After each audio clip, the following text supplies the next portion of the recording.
These things are pretty big, and that's why we as professional drivers are trained to handle and control them. It's our experience and expertise that keep us on the road and help us to anticipate and avoid problems with less experienced motorists. But there's something even bigger than us out there, something with more power and energy than even 100 trucks put together. And we come across them all the time on the roads and highways we use every day. It's trains, at least 12 million pounds of thundering locomotives, freight and passengers. That's 6,000 tons. Think about it for a minute. A typical freight train going just 55 miles an hour can take a mile or more to stop. That's the length of 18 football fields. So when we cross paths, we have to look out for them. And you'd think it'd be easy. After all, how can you miss spotting something that big? Yet all you have to do is turn on the news or open the paper, and you see many tragic incidents between trains and trucks. And if you think these incidents are concentrated on just the rookies, think again. Statistics don't lie. Crashes between trucks and trains run the gamut from the 2-year rookie all the way up through the seasoned pro who's been driving for 30 years. Look, we all have an investment of our own time and money in our training as well as our ongoing careers. What you're about to see are real scenarios that affect each and every one of us. These situations are the most common that we encounter. Only the names have been changed to protect privacy. So when it comes to crossing paths with trains, all of us can take a second to gain a little knowledge that can help us stay alive when we drive.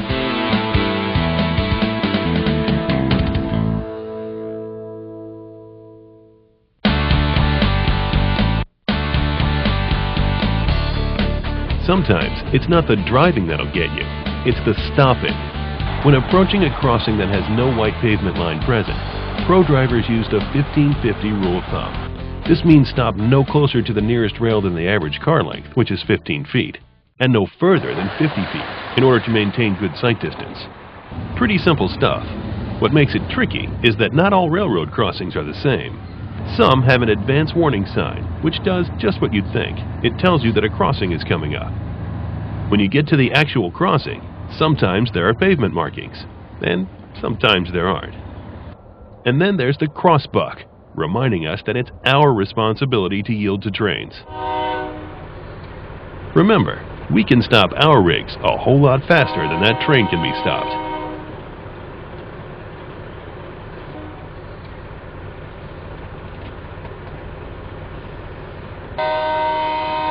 But these signs, or lack of them, are only half the story. Because only you can make the judgment call about how much space you need for the rig you're driving.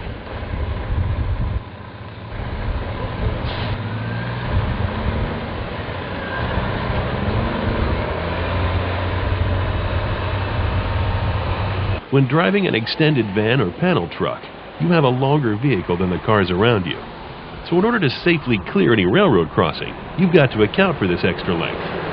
Now, crank that up to a new semi or a double, and you're talking at least an extra 53 feet of vehicle behind you that you have to allow for in order to ensure a safe crossing.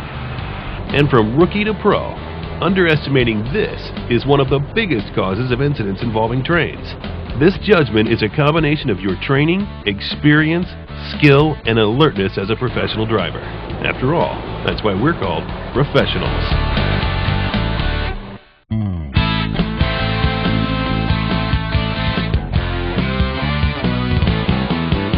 Here's a situation that poses a lot of problems. Multiple tracks.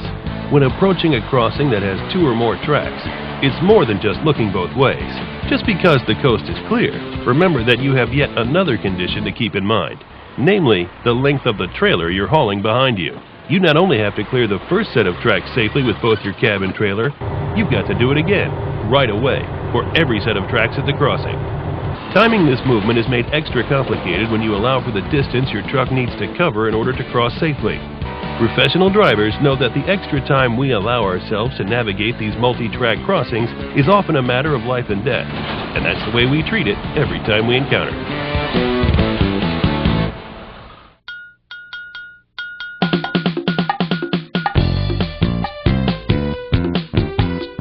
A humped crossing and a lowboy just don't mix.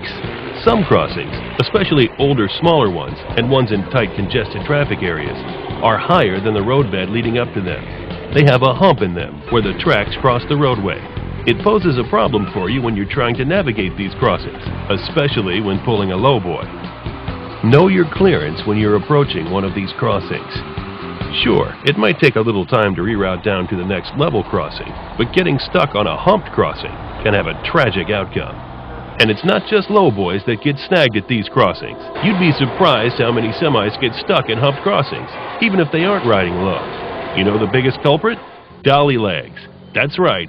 Something as simple as failing to retract your dolly legs all the way into the up position once you're loaded has caused more truck and train collisions than you'd imagine. And this one's even true for seasoned pros. We become so caught up in the routine of loading and unloading that we overlook or simply forget this critical step. And it's always when you forget something like this that it rears its ugly head and causes you a world of trouble. So lowboy or not, remember when approaching a humped crossing, we all need to avoid being a lowrider.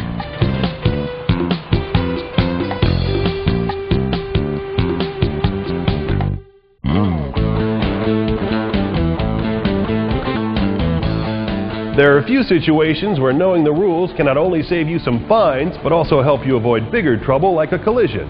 Like if you come upon a railroad crossing and there's an official flagman, such as a law enforcement officer or official railroad employee. Well, at this point, that person becomes a traffic control device. Your first allegiance in this situation is to carefully follow their directions, because they are in control of the crossing and all of the traffic moving through it. Okay, speaking of hazardous, that brings us to number 2. Hauling hazardous materials. This one is very clear. If you have a hazmat placard on your truck, you must stop before attempting to cross at a railway intersection. It's also a good idea to use your hazard flashers. Once you've come to a stop, then proceed with extreme caution once you have determined the coast to be clear.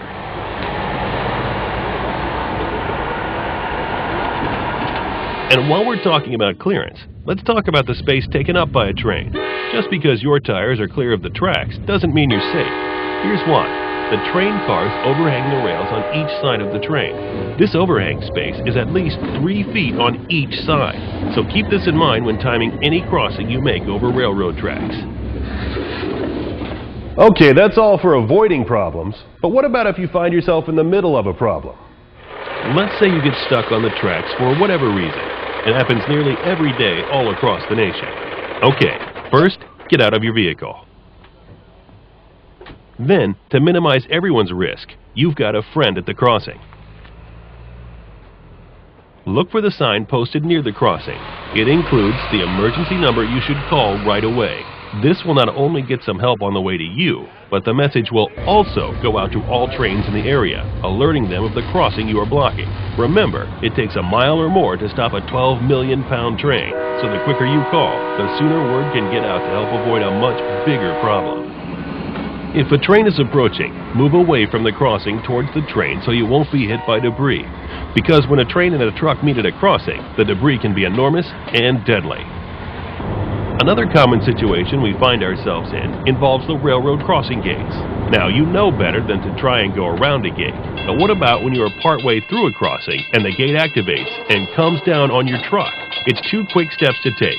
First, get your truck off the crossing. If you can't, then get yourself out of your rig and away from the crossing to avoid debris. And next, call the police or emergency number posted near the crossing. With a good grasp of these rules and guidelines, you can further ensure that your truck and a train don't ever meet at the crossroads.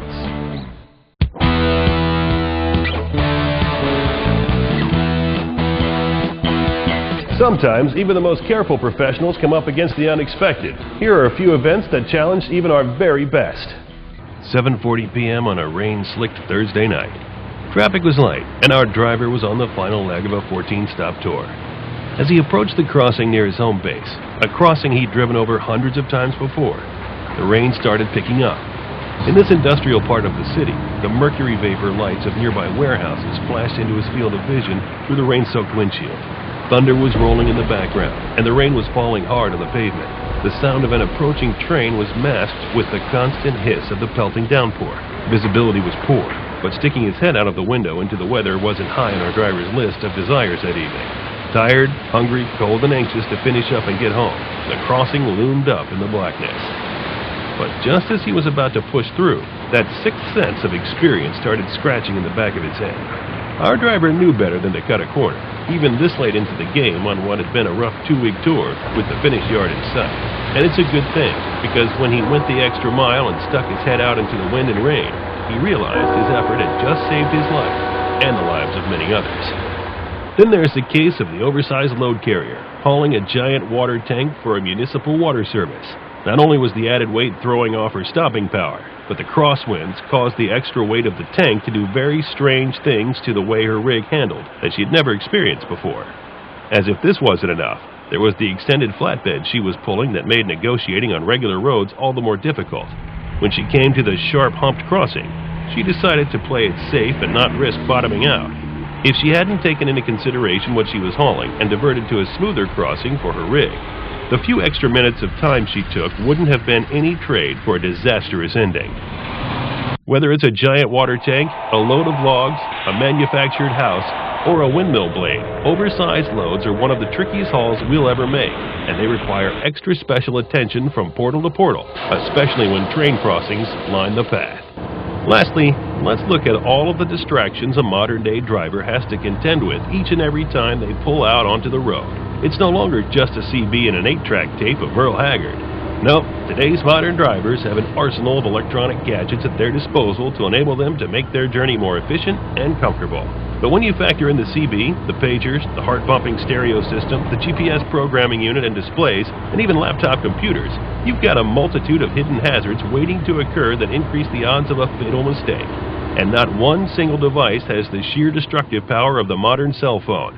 From phone calls, Bluetooth accessories, video chat, and especially text messaging, the cell phone holds the power to distract professional drivers like no other electronic device. When you mix these distractions in with the extra attention it requires to safely tackle a railroad crossing, the outcome can have dire consequences. So whether it's bad weather, an oversized load, or dangerous distractions, take the time to recognize what you'll be up against before every trip. A little safety planning, some common sense, and your professional driving experience is what makes us the best of the best.